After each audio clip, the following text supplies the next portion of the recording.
परमेश्वर के नाम की महिमा हो। आज हम देखेंगे लूका रचित सुसमाचार उसका 23वां अध्याय, और इस अध्याय में हम देखेंगे पिलातुस के सामने यीशु, हेरोदेस के सामने यीशु, अर्थात पिलातुस के सामने यीशु को भी हम देखेंगे और हेरोदेस के सामने भी यीशु को देखेंगे। और इन दोनों जगह अलग अलग जगह पर यीशु के ऊपर क्या आरोप प्रत्यारोप वहां के वकील लगाते हैं, ये हम आज के अध्याय में देखेंगे। और साथ के साथ हम देखेंगे पिलातुस द्वारा यीशु को मृत्यु दंड भी। तो यहाँ पर दो जो जजेस हैं, दो राजाओं के सामने उपस्थित हुए हैं, पिलातुस के सामने और हेरोदेस के सामने। लेकिन यहाँ पर जो मृत्यु दंड की आज्ञा देते हैं वो देते हैं पिलातुस, जिसके सामने यीशु मसीह पहले उपस्थित हुए हैं, ये देखेंगे। और जब मृत्यु दंड की आज्ञा मिल जाती है तो उसके बाद हम देखेंगे यीशु का क्रूस पर भी चढ़ाया जाना, और उसके बाद देखेंगे मन फिराने वाला कुकर्मी के बारे में। और इस अध्याय के अंत में हम देखेंगे यीशु का प्राण त्यागना और यीशु का गढ़ जाना। तो आइए जल्दी से शुरू करते हैं आज का लूका रचित सुसमाचार उसका 23वां अध्याय, और शुरू करें इसकी पहले आयत से। तो यहाँ का शीर्षक है पिलातुस के सामने यीशु। तब सारी सभा उठकर उसे पिलातुस के पास ले गई। पूरी की जो सभा इतनी इकट्ठी हुई थी, इतने लोग इकट्ठे हुए थे, हम देख रहे थे महासभा के सामने अभी थोड़ी देर पहले यीशु को लाया गया था। तो वो सब है पिलातुस के सामने यीशु मसीह को ले गए। पिलातुस को यहाँ पर एक जजेस मान सकते हैं हम। वे यह कहकर उस पर दोष लगाने लगे, हमने इसे लोगों को बहकाते।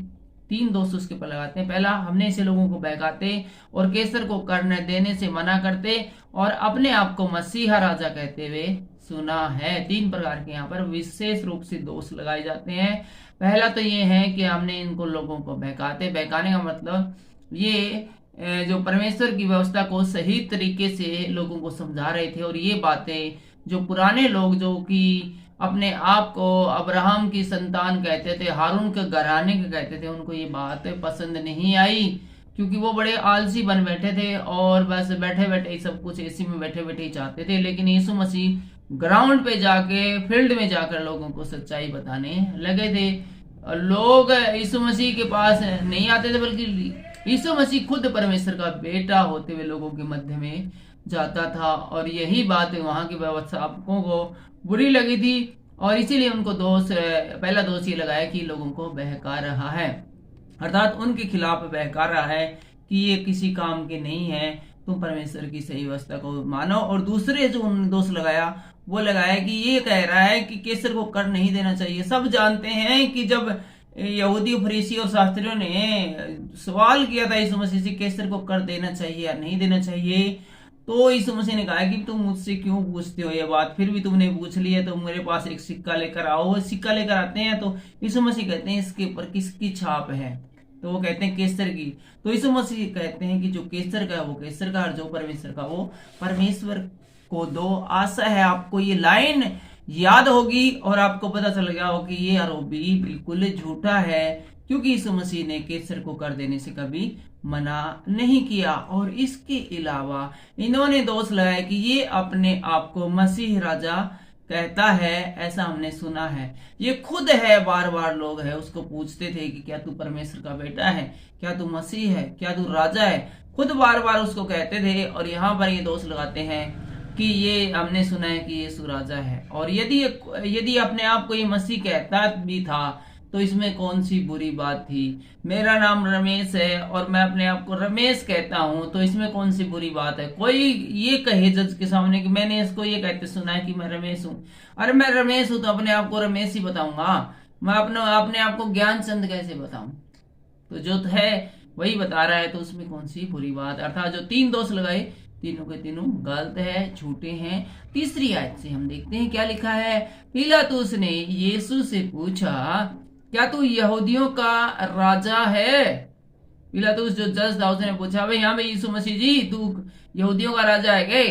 तो यीशु ने उत्तर दिया, तू आप ही कह रहा है। तो यीशु मसीह ने कहा, भाई देख लो तू खुद भी कह रहा है कि मैं यहूदियों का राजा हूं। तब पिलातुस ने प्रधान याजकों और लोगों से कहा, मैं इस मनुष्य में कोई दोष नहीं पाता। पिलातुस बोला भाई यार इस आदमी के ऊपर कोई दोष तो कौन बना, तुमने को इसको भाई बड़ी सजा दो, तकड़ी सजा दो, इसने ये कर दिया वो कर दिया, लेकिन मेरे को तो इसमें कोई बुराई नजर नहीं आई, ये शरीफ सा आदमी मेरे को नजर आता है। 5वीं आयत में लिखा है, पर मैं और भी दृढ़ता से कहने लगे, लेकिन जो भीड़ थी, जो जज थे, वो और भी गुस्से से और दृढ़ता से कहने लगी, यह गलील से लेकर यहाँ तक सारे यहूदिया में उपदेश देकर लोगों को भड़काता है। वे बोले क्या बात करते हो जज साहब, है ये गलील से लेकर और यहूदिया तक पूरे देश को इन्हें बहका दिया, सब लोगों को इसने बका दिया, भड़का दिया, उपदेश दे दे के हमारे खिलाफ, और आप कहते हैं इसमें कोई दोष नहीं पाता है, हमारा रोजगार छीन गया, हमारे लोग नमस्ते करते रहेंगे, अर्थात नहीं बोले कोई इसके अंदर दोष नहीं पाता है। 6ठी आयत में लिखा है, यह सुनकर पिलातुस ने पूछा, क्या यह मनुष्य गलीली है? फिर वो पूछता है भाई अच्छा ये गलील का है, ये मनुष्य गलीली है? और यह जानकर कि वह हेरोदेस की रियासत से है, उसे हेरोदेस के पास भेजे, क्योंकि उन दिनों में वह भी यरूशलेम में था। तो उन्हीं दिनों में जहां पर ये घटनाक्रम चल रहा था, उन्हीं दिनों है हेरोदेस भी उसी देश में था, उसी शहर के अंदर आया हुआ था, और इसलिए कि पिलातुस ने देखा कि यह तो गलीली है, तो गलीलियों का फैसला है वो हेरोदेस करता था, अच्छे से करता था, हो सकता है उसके ही अधिकार क्षेत्र में ये मामला आता हो, इसलिए उसने कहा कि भाई ठीक है भाई, जब हेरोदेस यहाँ पर है, ये गलीली है, तो फिर कोई दिक्कत नहीं है, एक बार हेरोदेस के पास लेके जाओ, वो इसका फैसला करेंगे। तो आगे हम 8वीं आयत में देखते हैं, हेरोदेस के सामने यीशु, अब यीशु मसीह है वो पिलातुस के सामने से उसको हटाकर उसको फिर हेरोदेस की अदालत में लेकर जाया जाता है। वहां पर जो घटनाक्रम होता है उसको हम 8वीं आयत से अब देख लेते हैं। हेरोदेस यीशु को देखकर बहुत प्रसन्न हुआ। जब हेरोदेस की अदालत में यीशु मसीह पहुंचा तो हेरोदेस बहुत ही खुश हो गया यीशु मसीह को देख के, क्योंकि वह बहुत दिनों से उसको देखना चाहता था, इसलिए कि उसने उसके विषय में बहुत सुना था, और हेरोदेस ने बहुत कुछ सुन रखा था यीशु मसीह को बहुत सारे, इसलिए वो बहुत दिनों से चाहता था कि एक बार उसको देखें, उससे मिले, और आज हेरोदेस की इच्छा पूरी हो गई थी। और इसके अलावा उससे कुछ चिन्ह देखने भी ऐसा करता था, उसने जो देखे थे, उसने सुन रखा था कि यीशु मसीह अंधों को है वो आंखें देता है, गूंगे बहरे सुनने लगते हैं, बोलने लगते हैं, लकवे के रोगी ठीक किए जाते हैं, मृतक जला दिए जाते हैं। तो इतने बड़े चमत्कारों के बारे में सुन रखा था, और वो चाहता था कि एक आधा चमत्कार यीशु मसीह उसके सामने भी कर दे, क्योंकि ये एक अजीब सी बातें थी, और ऐसी बड़ी बातों को हर कोई इंसान देखना चाहता है, अपनी आंखों से देखना चाहता है। वह उससे बहुत सी बातें पूछता रहा, हेरोदेस उससे बहुत बातें पूछता रहा यीशु मसीह से, बहुत सारी बातें, पर यीशु ने उसको कुछ भी उत्तर नहीं दिया। यीशु मसीह ने बहुत पूछा हुआ, यीशु मसीह जी कैसे ये चमत्कार कर लेता है यार, कैसे तू अंधों को ठीक कर देता है यार, बीमारों को ठीक कर देता है यार, तू तो यार बड़ा चमत्कारी बंदा है यार, तू तो मुर्दों के ऊपर हाथ रखता है और वो जिंदा हो जाते हैं यार, तू तो, मैंने सुना भी आंधी तूफान को भी रोक देता है, बरसात को कहता है रुक जा तो रुक जाती है यार, मैंने तो इतना बड़ा चमत्कार करने वाला बंदा के बारे में सुना को नहीं यार, बड़े चमत्कार तने यार, एक आधा हमारे भी करके दिखा दे यार। प्रधान याजक और शास्त्री खड़े हुए तन मन से उस पर दोष लगाते रहे, और वो तो रिक्वेस्ट करता रहा यीशु मसीह, जजों और जो वकील थे, जो वकीलों का पैनल था बड़ा, वो उसके ऊपर एक से बढ़कर एक है वो दोष लगाते रहते थे। ये जो कई बार आपने देखा हुआ यीशु मसीह के आसपास जो एक लोग, बड़े लोगों की भीड़ रहती, जिसमें शास्त्री, फरीसी और बाइबल के जानकार थे, वो लोग एक एक पॉइंट को लिख रहे थे, साथ साथ डायरी में लिख रहे थे, और उन सभी पॉइंटों को घुमा फिराकर यहाँ पर वो पेश कर रहे थे कि किसी भी प्रकार से वो यीशु मसीह को है वो दोषी ठहरा दे। 11वीं आयत में हम देखते हैं, तब हेरोदेस ने अपने सिपाहियों के साथ उसका अपमान करके ठट्ठों में उड़ाया। जब यीशु मसीह ने कोई चिन्ह चमत्कार नहीं दिखाया और उसकी किसी बात का जवाब नहीं दिया, तो फिर उसको उसका अपमान करने लगा हेरोदेस, और उसको ठट्ठों में उड़ाने लगा, और भड़कीला वस्त्र पहनाकर उसके पिलातुस के पास वापिस लौटा दिया। तो उसका अपमान पूर्ण करके भड़कीला वस्त्र पहना के उसको ले जाओ, इसको पिलातुस के सामने ले जाओ, ठीक है। किस्सा बिना बात की चर्चा फैल रही इसकी कि फंडा कौन है इसका, तो यानी उससे नाराज हो गए, फैसला इसने नहीं किया हेरोदेस ने, और वापिस मामला है वो पिलातुस के पास चला जाता है। उसी दिन पिलातुस और हेरोदेस मित्र हो गए, इससे पहले वे एक दूसरे के बैरी थे, और उस दिन से वे एक दूसरे के मित्र बन गए, पिलातुस और हेरोदेस। अब दोबारा से यीशु मसीह है वो पिलातुस की अदालत में आते हैं, और यहाँ पर हम 13वीं आयत में देखते हैं, यहाँ का शीर्षक है पिलातुस द्वारा यीशु को मृत्युदंड। तो यहाँ पर किस प्रकार से यीशु मसीह को मृत्युदंड है वो पिलातुस वो देते हैं, वो हम देख लेते हैं। पिलातुस ने प्रधान याजकों और सरदारों और लोगों को बुलाकर उनसे कहा। पिलातुस ने यहाँ पर प्रधान याजक थे, सरदार और बहुत सारे लोग जो सीनियर आदमी थे उनको सबको बुलाकर कहा, तुम इस मनुष्य को लोगों का बहकाने वाला ठहरा कर मेरे पास लाए हो, और देखो मैंने तुम्हारे सामने उसकी जांच की, पर जिन बातों का तुम उस पर दोष लगाते हो उन बातों के विषय मैंने उसमें कुछ भी दोष नहीं लगाया। बोला जी बात सुन लो भाई, जज ने बोला तुमने इसे ये कहा भी लोगों को बहकाने वाला है, लेकिन मैंने लोगों से पूछताछ करी, इसके बारे में इंक्वायरी करी है, लेकिन ऐसी कोई बात नहीं है, किसी भी कहीं पर भी ऐसी कोई सूचना नहीं मिली मेरे पास कि ये लोगों को बहकाता हो, और इस बात में मैं इसको दोषी नहीं ठहरा सकता है न हेरोदेस ने, क्योंकि उसने उससे हमारे पास लौटा दिया, और इसके अलावा हेरोदेस के पास भी मामला ये मैंने भेजा था, और उसने भी जो तुमने दोष लगाए जिस प्रकार के वो दोष है वो सही नहीं पाए गए, वरना ये दोष सही होते तो वो उसको वापस मेरे पास नहीं भेजता, खुद ही सजा दे देता वो, और इसलिए उसने इसमें कोई दोष नहीं पाया, इसलिए इसको वापस लौटा दिया। तो इसलिए न तो हेरोदेस ने इसमें कोई दोष पाया जैसे तुम लगाते थे, और नहीं मैंने पाया, और देखो उससे ऐसा कुछ नहीं हुआ कि यह मृत्यु के दंड के योग्य ठहरे, और ऐसी कोई भी बात नहीं है कि इसको मृत्यु का दंड दिया जाए, यीशु मसीह को है वो सूली पे चढ़ाया जाए। 16वीं आयत में देखते हैं, इसलिए मैं उसे पिटवा कर छोड़ देता हूं। तो वो बोला भाई ठीक है, मैं इसके जूते मार के न और इसको छोड़ देता हूं। और 17वीं आयत में लिखा है, पिलातुस परव के समय उनके लिए एक बंदी को छोड़ने पर विवश था, और उसी समय एक बंदी को, ये जो परव का समय था, और एक बंदी को, एक अपराधी को, एक कैदी को इस परव के दिन किसी एक बंदे को पिलातुस से वो छोड़ देता था।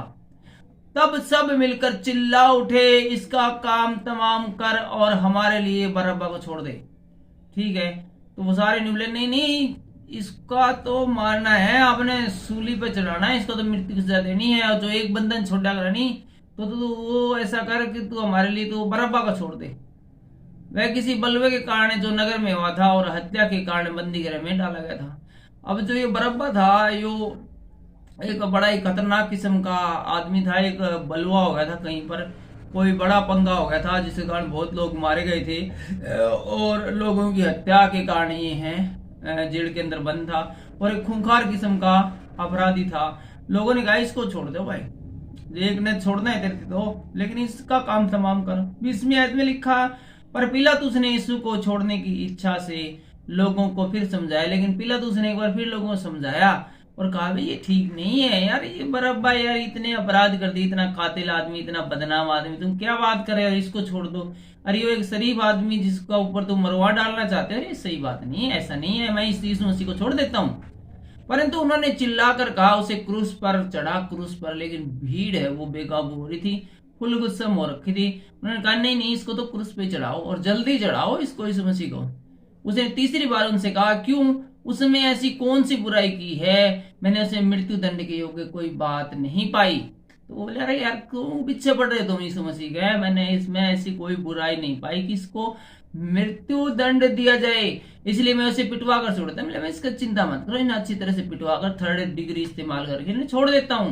परंतु वे चिल्ला कर पीछे पड़ गई, वह क्रूस पर चढ़ाया जाए, और उसका चिल्लाना प्रबल हुआ, लेकिन भीड़ है वो हाय हाय के नारे लगाने लगी और कहने लगी कि नहीं इसको तो सूली पर चढ़ाना ही पड़ेगा। पूरी भीड़ है वो बेकाबू होगी, और इतना जज के ऊपर प्रेशर डाला पिलातुस के ऊपर कि वो यदि उसको क्रूस पे नहीं चढ़ाते तो वहां पर हो सकता था बड़ा बलवा मच जाता। हत्या पिलातुस ने आज्ञा दी कि उसकी विनती के अनुसार किया जाए।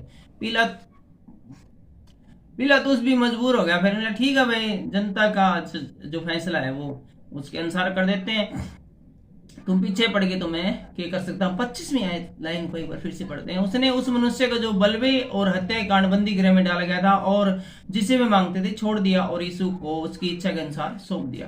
तो यहाँ पर जो बराबा था उसको यीशु मसीह ने यीशु मसीह को छोड़ना चाहिए था, लेकिन जनता की मांग के कारण, फरीसी शास्त्री और मांग के कारण उस बड़े क्रिमिनल को तो छोड़ दिया, लेकिन यीशु को वो आगे की कार्रवाई के लिए वो है सौंप दिया गया।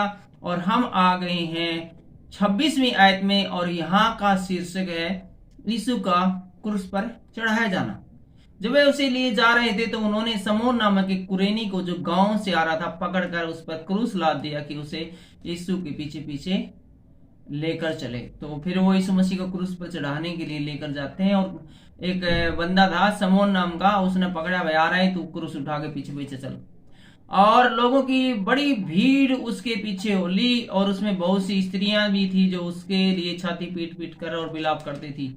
और एक बड़ी भीड़ है वो चल रही है, यीशु मसीह है वो आगे आगे जा रहे हैं, सिपाहियों ने उसे पकड़ा हुआ है। एक जो ये बंदा है समोन, ये उसका क्रूस उठाए जाने लग रहा है, बहुत बड़ी भीड़ जाने लग रही है, स्त्रियां हैं उसमें बहुत सारी जो कि यीशु की छाती पीट पीट कर रो रही है। यीशु ने उनकी ओर मुड़कर कहा, जो वे लुगाइयां जो औरतें छाती पीट पीट कर रो रही थी उनकी तरफ यीशु ने पीछे मुड़कर उनसे कहा, हे यरूशलेम की पुत्रियों, मेरे लिए मत रो परंतु अपने और अपने बालकों के लिए रो। यीशु मसीह बोला, तुम की रोने लगी हो, मेरे लिए मत रो, बल्कि अपने बालकों और अपने जो परंतु अपने और अपने बालक अपने खुद के लिए और अपने बालकों के लिए रो, क्योंकि देखो वे दिन आते हैं जिसमें लोग कहेंगे, धन्य है वे जो बांझ है और वे गर्भ है जो न जने और वे स्तन जिनने दूध न पिया। उस समय वे पहाड़ों से कहेंगे कि कहने लगेंगे कि हम पर गिरो और टीलों से हमें ढांप लो, क्योंकि जब वे हरे पेड़ के साथ ऐसा करते हैं तो सूखे के साथ क्या कुछ नहीं करेंगे। तो यीशु मसीह यहाँ पर बताते हैं कि मेरे लिए रोने की जरूरत नहीं है, आने वाली जो तुम्हारी पीढ़ी है उनके लिए रो, क्योंकि जब मेरे साथ ऐसा व्यवहार कर रही है तो उनको कौन सा छोड़ेंगे, उनके साथ भी बिल्कुल ऐसा ही व्यवहार कर सकते हैं, क्योंकि वे हरे पेड़ के साथ ऐसा कर रहे हैं तो सूखे के साथ क्या कुछ नहीं किया जाएगा। तो मैं इस जगत की ज्योति हूँ और परमेश्वर का पुत्र हूँ, जब मेरे साथ इस प्रकार व्यवहार कर रहे हैं तो जो तुम्हारे जो बेटे बेटियां होंगे जो कि जिनमें कोई पावर सामर्थ्य नहीं है तो उनके साथ ये क्रूर आदमी क्या कुछ नहीं करेंगे। 32 में ऐसे हम देखते हैं, वे अन्य 2 लोगों को भी जो कुकर्मी थे उसके साथ घात करने के लिए ले चले। इस भीड़ के साथ 2 और भी लोग थे जिनको कि यीशु के साथ ही क्रूस के ऊपर चढ़ाया जाना था और जो कि किसी सीरियस क्राइम में धरे गए थे।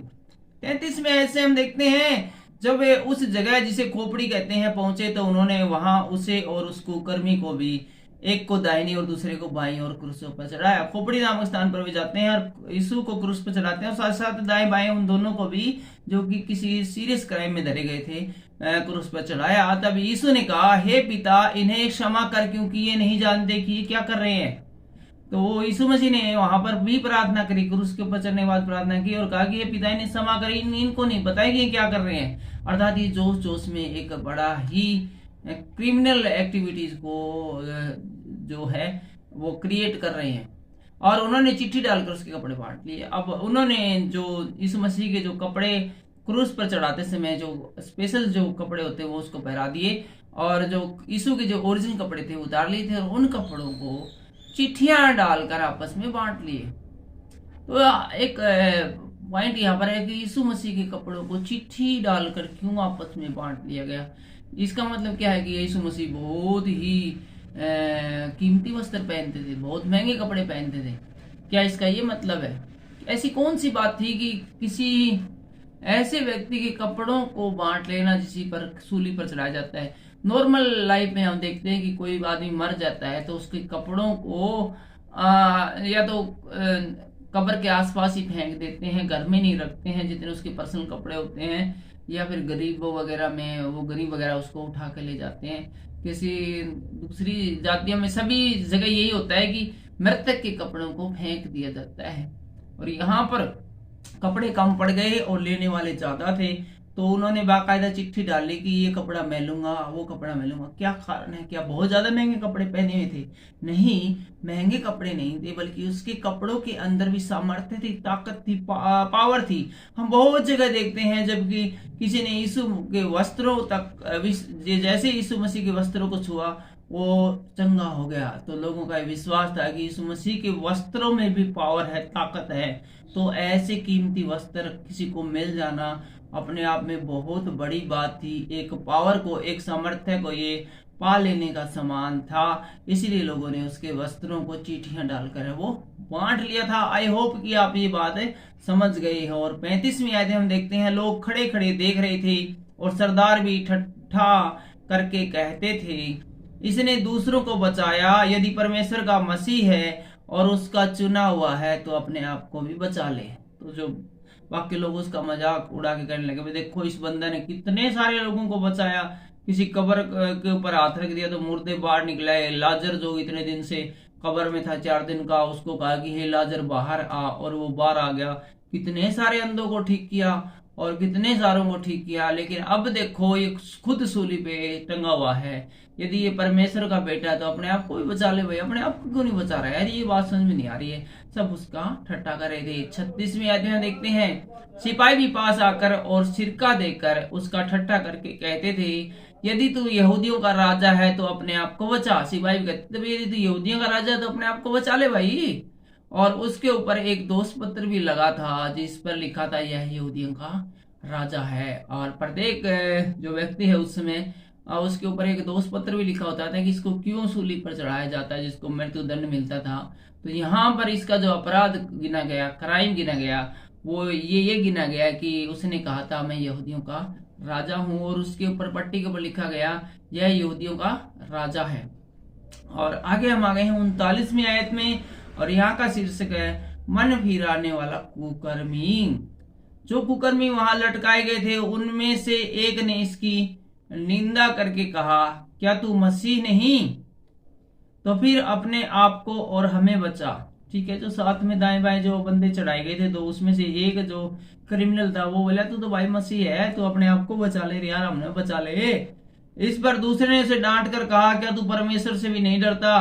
तू भी तो वही दंड पा रहा है और हम तो न्याय अनुसार दंड पा रहे हैं, क्योंकि हम अपने कामों का सही ही फल पा रहे हैं, पर इसने कोई अनुचित काम नहीं किया। लेकिन जो साथ में जो एक और सूली पर लटका है, बोले कमाल है, तो कम से कम डर ले, अंतिम समय है, मृत्यु का समय है, तू परमेश्वर से भी नहीं डरता है, तू किसके सामने खड़ा है? तू यीशु मसीह के साथ में लटकाया गया। तेरे मेरे को तो इसलिए दंड दिया गया कि हमने क्राइम करा है और उसकी सजा मिले। लेकिन ये बंदा जो अपने साथ लटकाया गया है, इसने तो कोई जुर्म नहीं कराया, इसको तो फ्री फंड में मृत्यु दंड मिल रही है, तो ये परमेश्वर का बेटा है, इससे तो डर।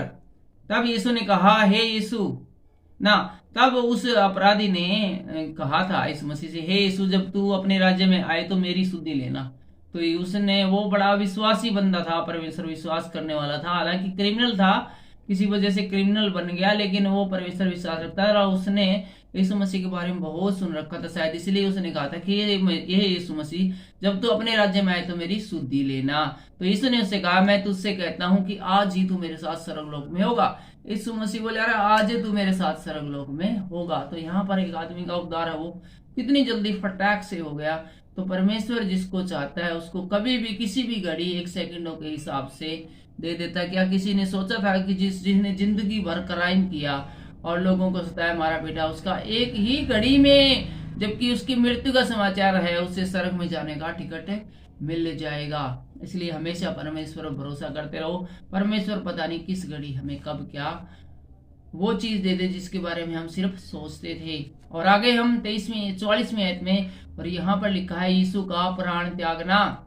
लगभग 2 पहर के तीसरे पहर तक सारे देश में अंधियारा छाया रहा।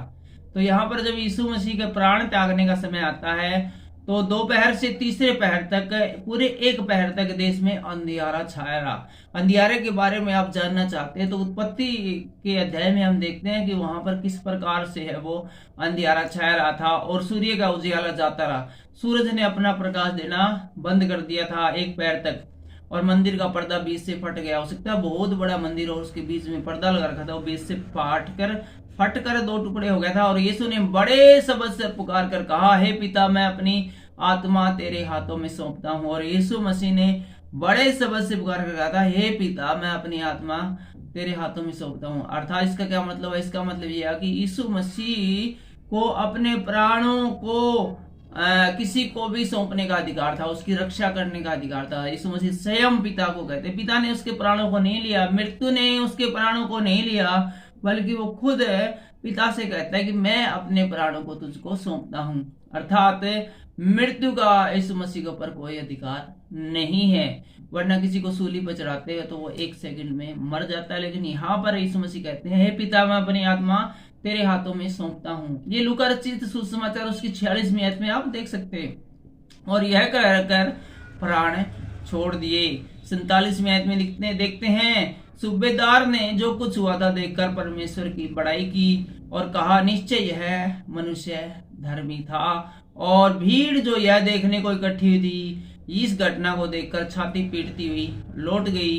पर उसके सब जान पहचान वाले और जो स्त्रियां गलील से उसके साथ आई थी, दूर खड़ी हुई ये सब देख रही थी। सारी भीड़ को अब ये पता चल गया था यीशु की इस प्रकार से मृत्यु होने के द्वारा कि सचमुच वो परमेश्वर का पुत्र था, वरना उसके प्राण त्यागते समय इतनी अद्भुत घटनाएं नहीं होती। सूरज अपना प्रकाश देना बंद नहीं करता, मंदिर का पर्दा बीच से फट नहीं जाता और बड़ा भूकंप नहीं होता। आज के इस अध्याय के अंतिम पड़ाव पर हम पहुंच चुके हैं और यहाँ का शीर्षक है यीशु का गाड़ा जाना। वहां यूसुफ नाम का महासभा का एक सदस्य था जो सज्जन और धर्मी पुरुष था और उसकी योजना और उनके काम इससे प्रसन्न था। एक बार फिर से इसको पढ़ लेते हैं 50वीं आयत को, यीशु का गढ़ जाने के बारे में। वहां यूसुफ नाम का एक महासभा का एक सदस्य था। महासभा का एक सदस्य यहाँ पर होता है जो सज्जन और धर्मी था। ये बड़ा ही धार्मिक आदमी था और बहुत अच्छा आदमी था और उसकी योजना और उसके काम इस काम से प्रसन्न था। और जो कुछ भी यीशु मसीह के साथ किया गया था इससे वह खुश नहीं था। वह यहूदियों के नगर अस्तिमितिया का रहने वाला था और परमेश्वर के राज्य की बाढ़ जोड़ने वाला था। वो अस्तिमिता का रहने वाला था, इंतजार कर रहा था परमेश्वर के राज्य के आने की। 52वीं आयत में हम देखते हैं, उसने पिलातुस के पास जाकर यीशु का शव मांगा।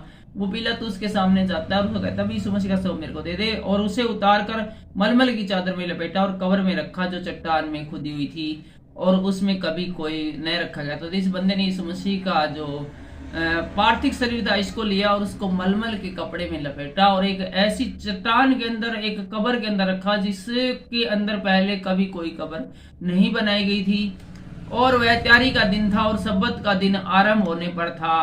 उन स्त्रियों ने जो उसके साथ गलील से आई थी पीछे पीछे जाकर उस कब्र को देखा और यह भी कि उसका शव किस रीति से रखा गया था। जो स्त्रियां उसके साथ आई थी उन्होंने ये सब देखा था। तब उन्होंने लौटकर सुगंधित वस्त्रें और इत्र तैयार किए और सब्बत के दिन उन्होंने आज्ञा के अनुसार विश्राम किया। तो यहाँ पर ये जो अध्याय है ये पूरा हो जाता है और अगले वीडियो में हम देखेंगे लूका सीरीज का अंतिम अध्याय अर्थात लूका रचित सुसमाचार उसका 24वां अध्याय। ये बिल्कुल छोटा सा अध्याय है और इस अध्याय को हम कवर करेंगे अगले वीडियो में। और इस अध्याय में देखेंगे हम यीशु का पुनर्वस्थान और एमाउस के मार्ग पर चेलों का साथ और यीशु का चेलों को दिखाई देना और यीशु का स्वर्गारोहण। लेकिन ये सब अगले वीडियो में। फिलहाल के लिए इतना ही। चैनल पर नए हो तो चैनल को आप सब्सक्राइब कर सकते हैं, शेयर कर सकते हैं। वीडियो आपको अच्छा लगा हो तो हमारा हौसला बढ़ाने के लिए आप कमेंट और लाइक भी कर सकते हैं। परमेश्वर के नाम की महिमा हो।